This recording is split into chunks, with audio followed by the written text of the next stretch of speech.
Alright guys, we got a 2014 Toyota RAV4 and we're doing a water pump on this car. I'm pretty sure there's probably the procedures on the YouTube, but maybe you learned something here that you haven't learned in a different video.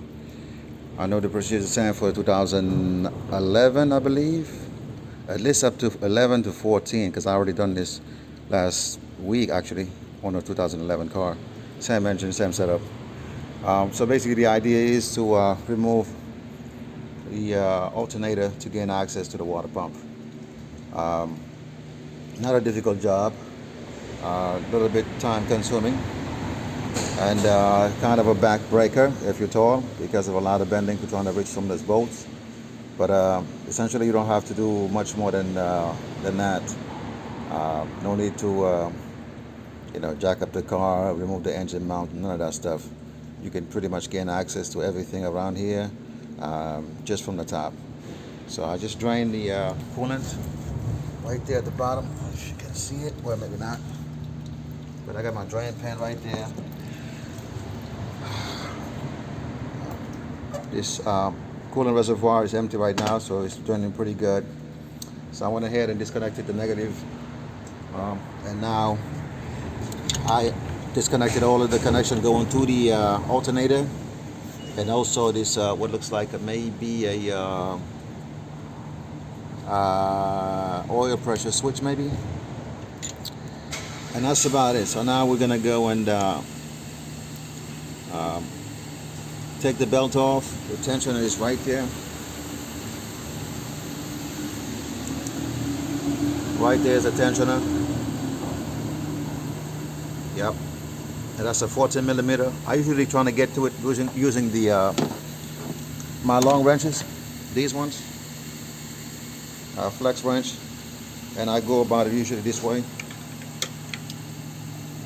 I go from here with the long one, and I'm able to have a good access on this side, and I'm able to crank on it, basically going clockwise, and it'll release the tension on that, because otherwise it's become difficult because of the engine mount in your way. If you want to use a regular setup ratchet, if you're trying to go this way right here, it's going to be a little bit more challenging because of the engine mount in your way. So that's about it. We're going to go ahead and do that. Remove the belt, put it to the side, and two 14 mm's on the alternator. Remove it, put it to the side, and then we're gonna pick back up and show you what we're gonna do there. Okay, so I was actually able to get to the tensioner, just going the conventional way. As you can see, like I always talk about these long flex ratchets. I mean, not ratchets, wrenches, ratcheting wrenches. Really, I mean, you got to invest in this if you're going to be somebody serious. That's just how it is. You have to invest in a set of these. These are made by Mountain. They've been really good to me. This is my second set. First one I lost it. It's not because it went bad, but my car was vandalized, so I had to go up and buy it back. But it's worth every penny. I think it was about $115. Worth every penny. Basically, it's long, so I could basically, as you can see, just kind of crank on it right there, and you got it. Nothing to it. All right, anyway, so I'm just going to let it rest on the side there. So I removed the two bolts for the alternator. One is going right there, and the other one is going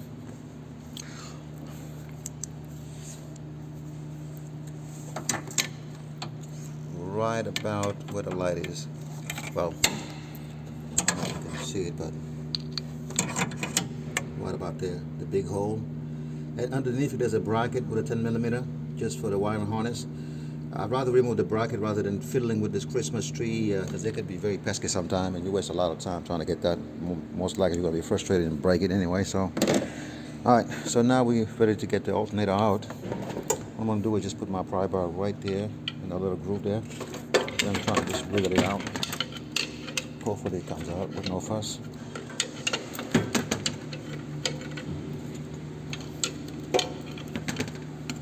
Looks like it's coming out. All right. Try on either side. There you go. There you go. And I need two hands to kind of wiggle it out of here.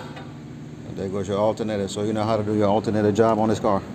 Quick FYI, this bracket right here, which is basically for this harness to rest in, you're gonna have to remove it because the alternator is being blocked by it. I forgot about that, sorry. So right there, 10 millimeter on the side.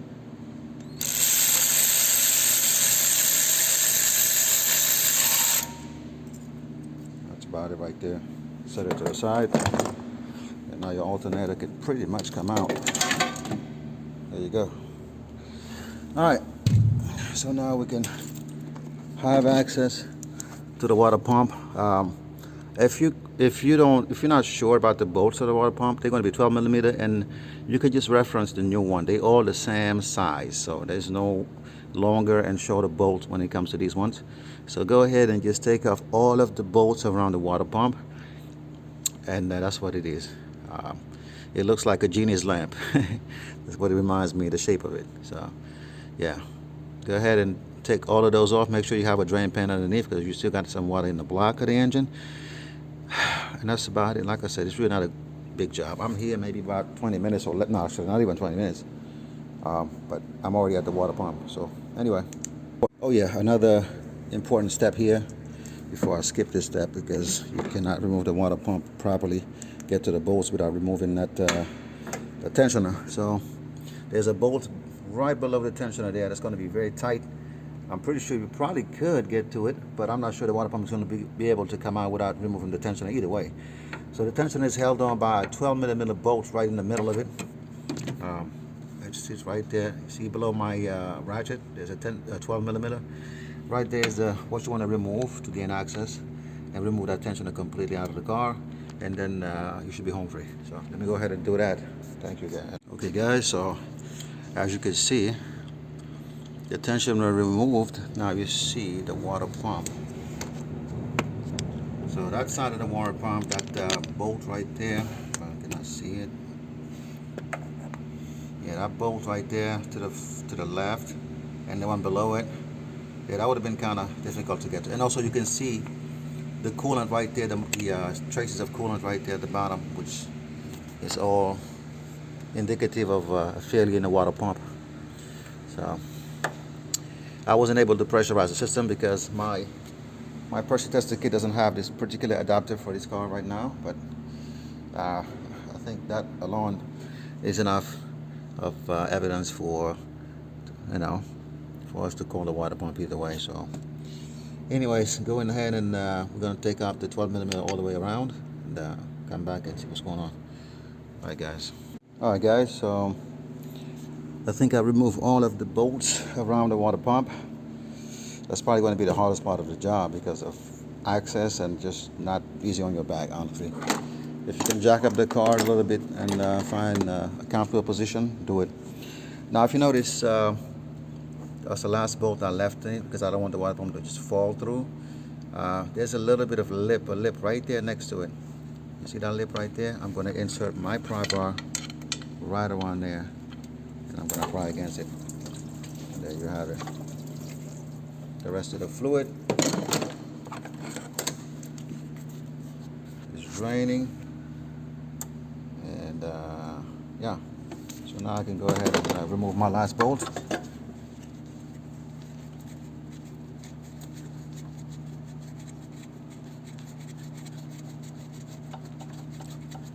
Try not to drop it. Alright, there you have it. I bought the original water pump from the dealer. I'm just hoping that it comes with a gasket. Now this is a metal gasket, if anything. If not, then we can just reuse the same gasket. That'll be that. And if you notice, the whip hole was already bleeding. You see the traces of coolant right there around the whip hole. I don't know if the camera is picking it up properly, but you can see right there. So it was definitely failing. So we made the right call. All right, let me go ahead and just clean out the mating surfaces. We shouldn't have too much cleanup to do because this was a metal gasket, so there's definitely not no grime or nothing on the other side. Hopefully not. Yeah, as you can see, it's pretty clean. So basically just a quick wipe, and then I'm going to show you the part number and everything else for the new one. Guys, so this is the part number from Toyota. 16100091515. Okay, let's go ahead and open it up. One-handed, sorry guys.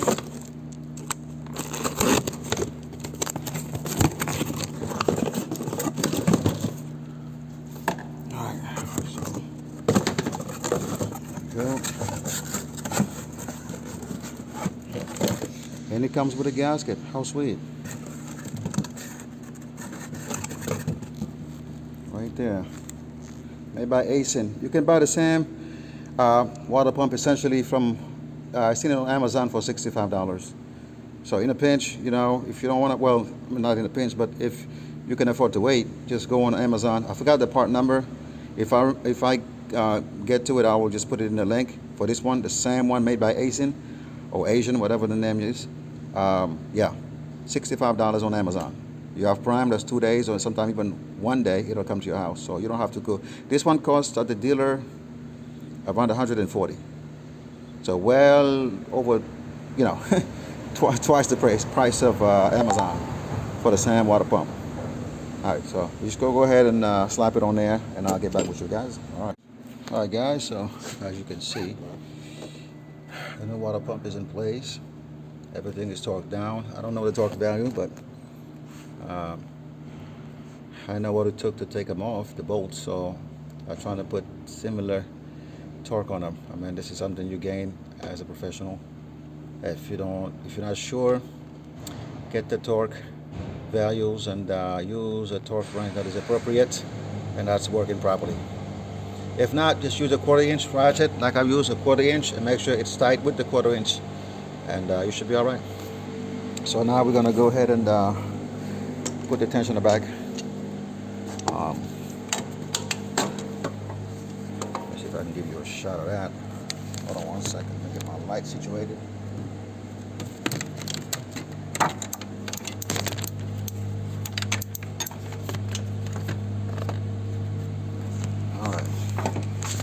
So the tensioner goes in there. You can see it. Yeah, that's a tough shot to get. But anyway, you'll figure it out. Right there's the tensioner. It has a notch at the top, so the notch has to go in that. Basically, there's a tab on the tension that goes in a notch on the engine side, and then the 12mm bolts, long bolts, just thread in all the way. I think it has some Loctite. If you want to put some more Loctite on it, why not? All right. So anyway, I'm trying to retrieve my light here.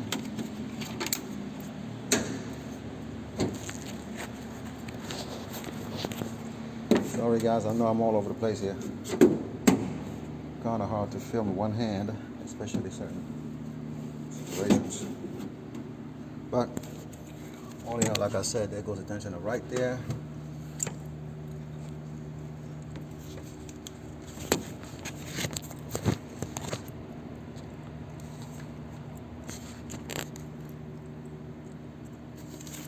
Click on that, try to focus on it. There you go.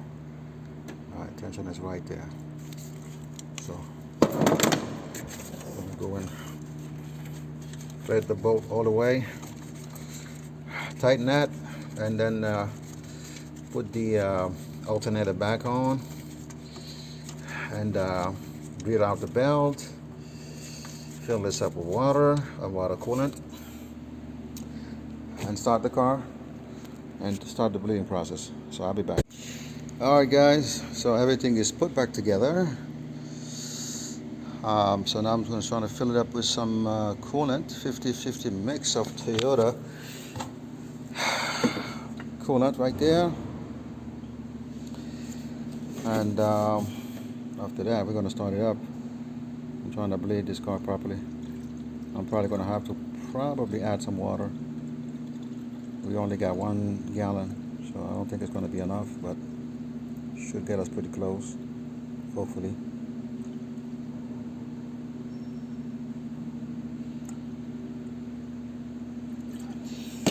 Yep. Again, not a bad job. Like I said, the part that I don't like about it is the bending over for so long, trying to get the bottom bolts of the pump there. That's the only really hard part of the job. And maybe putting the belt back on or whatever. It could be a little bit tedious sometimes. Yeah, probably gonna have to get some water. But let's go inside the car. We're gonna start it up, and we're gonna allow it to get up to temperature. Just make sure everything is right. There goes my paint job.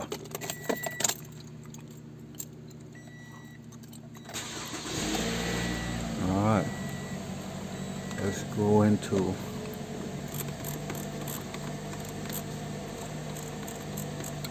high and mode right there. We're gonna let this marinate for a minute, and that'll get the oil hot or warm or hot, whatever. For the oil change we're gonna have to do after this, we're gonna have to change the oil and do a drain and fill on the transmission. It's having some transmission issues according to my research. It may very well be a mechanical issue, so at the very least we have to drop the valve body and maybe replace some solenoid, but that's not a guarantee, and I already told the customer. So they want to go ahead and try to drain and fill. At least we're going to look at the quality of the fluid, and if we see some metal shaving, something worrisome, then we know we don't have to go further. So I'll tell him just drive the car, because it still drives fine, pretty much. But I'm sorry, guy, about the noise. This guy with a big old muffler, that guy there. Anyway, so let me let it get up to temperature, and I'll be back. Okay, guys, this is just to close out the video. So I've done the fluid exchange, the oil change, the transmission fluid change, and we're hanging out right there, right below the middle. So got plenty of heat in the cabin. So yep, kind of feel bad for the transmission there, because it's still having some issues. I think the transfer case may be also questionable, because it does vibrate as if the entire drivetrain, like the drive shaft, whenever it goes to third gear and fourth gear, you can feel the vibration there. So I mean, I told the owner there was no guarantee that this was gonna make any difference. It doesn't seem like it does, so it is what it is. So he's gonna have to just drive the car as is. That's the second car of this year, Toyota RAV4 2014, that I actually came across this problem, the transmission issue. So I mean, if you're driving this car, just beware. Toyota is known for their reliability, but honestly, in my experience, I've seen a lot of holes in that statement. Honestly, from the cameras having that engine problem, to the dashboard problem, to some of the VVT actuation problem. I mean, I've seen a lot of serious problems with Toyotas.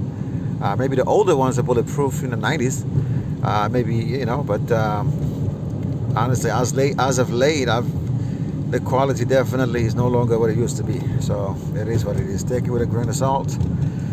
And yeah, so all right, bruh, thank you for hanging out with me, and I'll see you on the next video.